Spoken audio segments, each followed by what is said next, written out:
rocking with it.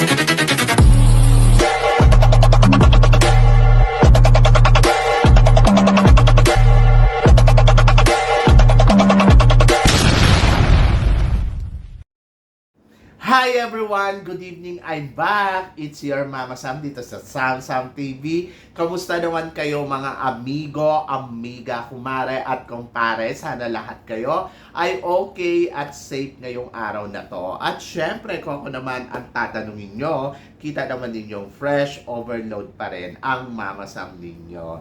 So yun, so syempre medyo masama pa rin yung pakiramdam natin, pero laban lang, o diba? Ganun talaga. Medyo better naman na more than yesterday. Kaya lang ngayon, lumabas na yung sipon at lumabas na yung ubo.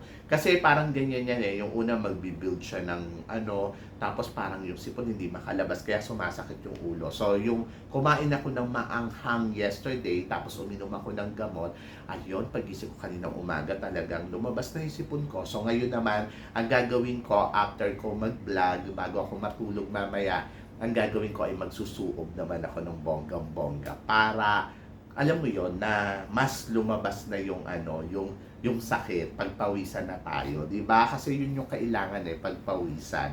Anyway, so thanks God kasi getting better na, 'di ba? Sana bago mag-weekend, better na ako. At ngayong weekend talaga magpapahinga ako kasi feeling ko kailangan kong magpahinga, kailangan kong matulog ng maayos. Kasi itong mga lately kasi kulang ako sa tulog, di ba? Yung Miss Universe Thailand, medyo puyatan, grabe. Anyway, laban lang. At eto nga, so kaninang umaga, sabi ni PE teacher, pupunta nga daw siya ng probinsya. Sabi ko, sige mag-ingat ka, di ba? Ang lamig-lamig niya sa akin. Sabi niya nga sa akin kahapon, sabi niya, alam, may sakit ka, siguro may COVID ka. Sabi ko, grabe naman, COVID agad, hindi ba pwedeng, masama lang yung pakiramdam. Sabi ko sa kanya, yakapin mo ko, gagaling kagad ako. Niyakap naman ako, di ba? So, feel ko naman. Charot! So, yan, nakakaloka, landi ko talaga. May sakit na nga tayo.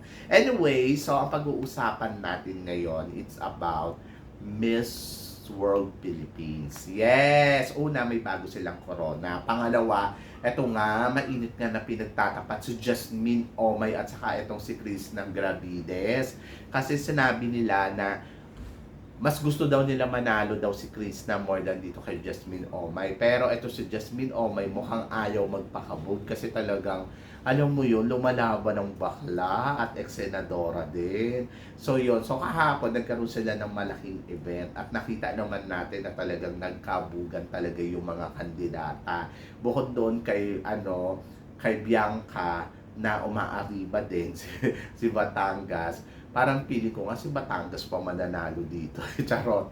Di ba? Kasi iba yung ganda ni Batangas. Saka, sabi ko nga, lahat ng eksena pasok si Batangas, maliban lang yata sa top model, kung hindi ako nagkakamali, hindi siya nakalusot sa top model, di ba?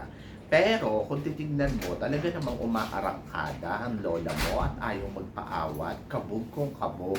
Sabi ko nga, grabe ha, talagang pukpukan yung labanan ng mga kandidata dito. Anyway, so, isa din sa mga nakikita ko si Miss Pasig din. Diba? Kapitolyo Pasig, iba din eh. Talagang bumibigay din talaga siya ng 100% na performance.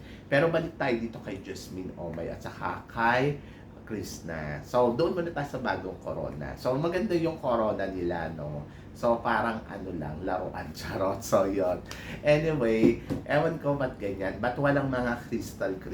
Sana nilagyan nila ng mga pa-crystal para mas bongga. Wala ba silang budget? Nakakaloka yung kanilang pageant per, pay-per-view, di ba? So, nakakaloka, 199 per pay-per-view. So, yun. Kung gusto nyo manood, magbayad kayo. So, hindi na lang ako manonood. Charot. So, yun. Ayoko kasi magbayad. So, baka may link kayo, bigay ninyo, ha? Charot. Ayun nga. So, ang bongga lang ni Chris na kasi, sabi ko nga, kahapon sa event nila, talagang bumigay na talaga ng todo-todo si Chris ng Gravides. Itinodo niya talaga yung performance. Doon pa lang sa Dance of the Philippines, grabe, talagang ibinuhos niya rin yung makakain niya. Ang nagtaka lang ako, bakit kasi naka-high heels? Kaya medyo nahirapan siyang gumalaw. Dapat nagyapak na lang para mas bongga. Mas magalaw niya ng tama. Ang ganda ng costume. Kung sino man yung gumawa nun, kudos naman sa designer niya. Sobrang winner. So, ang ganda. Tapos, ayun, ang galing din ni Chris na dinala niya yung costume na yun. Wala naman akong masabi. Maliban lang doon sa naka-high heel siya na parang nahihirapan siyang tumakbo. Charot. Kasi di ba, hinahabol niya kasi dapat mabilisan. So, sabi ko nga, carry naman niya. Kaya lang, sabi ko, kung nakayapak to, mas bongga. Tapos, si Jasmine Omay naman, talagang palaban din. Yung beauty ni Jasmine, no? Si Jasmine, actually, possible din talagang makoronahan talaga ng Miss World Philippines, eh. Iba yung beauty kasi ni Jasmine. Kung alam mo, eto si Jasmine, kung eto ang mananalo ng Miss World Philippines, malaki yung laban natin sa Miss World, ha? Kasi, magaling kumuda, may ganda, matangkad, diba? Parang, kung iisipin mo, talagang winner din ang beauty. Ako parang nagugustuhan ko siya. Kasi simplihan, pero nandoon na talagang umaarangkada. Sabi ko nga, parang ang feeling ko, eto si Chris na baka mag-reyna Hispano-Americana to. Tapos etong si Jasmine Omay ang maging Miss World. Eh paano na si Bianca Tapia? Isa pa rin yan, Diyos ko.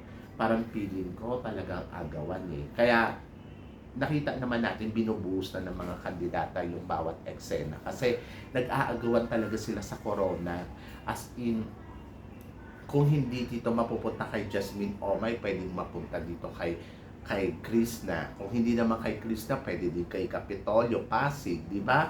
Kasi mga palaban eh, at lagi pumapasok doon sa eksena. Pero si Bianca Tapia, nakakaloka talagang, ayaw talagang magpaawat. Either Cavite, di ba? Si Cavite din eh, swerte nila. To be honest, ang swerte nila. Kasi dito, nakikita mo talaga na nagpa-perform sila at nabibigyan sila ng justice. In fairness, kasi doon sa Miss Universe Philippines, si Cavite pumapalo na siya, pero si Bianca Tapia, hindi napapansin yung beauty niya doon. Kaya sabi ko nga, kung makokoronahan to dito sa Miss World, magiging happy ako for her kasi hindi siya nagkamali sa pagsali niya dito sa Miss World Philippines, di ba? But tignan natin, baka maging first princess or second princess or fourth princess, depende. But ako, sabi ko nga si Chris na nga, sabi ko, sana makaariba ng bonggang-bongga pagdating sa finals. Kasi kawawa din naman si Ineng, laban na laban din talaga. At nakikita ko yung determinasyon niya na gusto niyang ipanalo to. Marami nga nang nag-blame sa kanya. Sinasabi niya, nako, mukhang nagkamali niya ata si Chris na ilaban tong ano. Ako naman parang feeling ko, no, magkakakorona to dito. Kung hindi man Miss World, Reyna Hispano-Americana to. Yun ang nakikita ko. At parang feeling ko, ipapanalo niya to. Diba? So, yun ang nakikita natin eh. So, abangan natin. Depende sa laro talaga ni Kristen Gravides. But I'm so excited for her kasi tulad niya na sinabi ko, malakas at lumalaban talaga. So, ang kalaban na lang dito ni Krista kung destiny niya ba o hindi. So, nakakatakot lang konti kasi marami nang malakas, baka malusutan siya ng bonggang-bongga. Pero ito naman si Bakla, hindi talaga nagpapalusot. Kumbaga talagang inilalaban niya talaga ang bawat eksena niya. At ayun yung maganda dito kay Chris na talagang inilalaban niya. She wanted to be Miss World. Kaya parang feeling ko, okay, inilalaban niya talaga ng todo. Kaya tignan natin, di ba? So bukas na yung coronation night ng Miss World. Excited na ba kayo? So ang bilis, no? Tapos after niyan mag-Miss Grand na. So yon. So ako naman, para sa akin, laban lang. At tignan natin bukas. Ipagdasal natin, syempre. So kayo ba? Sino ba sa gusto ninyong makoronahan ng bagong corona ng Miss World? Ito bang si Jasmine Omay o etong si Kristen Gravides o nakikita nyo mapupunta to sa iba? O, di ba? So, i-comment below mo yan para at least malaman ko naman kung ano naman ang chika mo dito sa mga pinag-uusapan natin. So, yun guys, syempre una, maraming salamat sa tumatangkilik dito sa channel ko at sa mga hindi pa po nakaka-subscribe dyan, please don't forget to click like and subscribe my channel At i-click na rin po ninyo ang notification bell para updated kayo sa mga chika natin. So sabi ng ganon, always keep smiling and always think positive lang. Walang imposible guys, magtiwala lang tayo sa itaas. So guys, hanggang dito na lang. Hanggang sa muli nating chikahan! See you tomorrow. Thank you guys. Have a nice evening.